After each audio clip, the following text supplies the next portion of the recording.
Praise the lord. ఈరోజు దేవుడు మనతో మాట్లాడుతున్న అమూల్యమైన మాటలు. దేవుని వాక్యము యేసు ప్రభు వారిని పామురముతో పోల్చింది. పామురము నిష్కలంకమైనది. పామురములో చేదు ఉండదు, చేదైన వేరు ఉండదు కదా. ఒక పామురముతో జత కట్టిందంటే అది చనిపోయేదాకా నమ్మకంగా ఉంటుంది. ఆడపామురము, మగపామురం.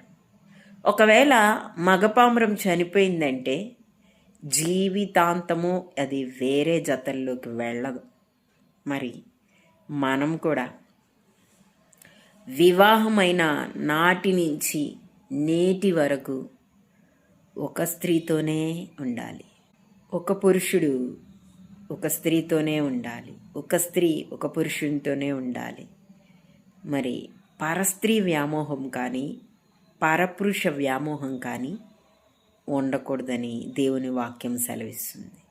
అది పాపం. ఆదికాండ గ్రంథంలో ఏదెను తోటలో ఈ నీతి బయలుపరచబడింది. అయితే దేవుని వాక్యం సెలవిస్తూ ఉంది కదా,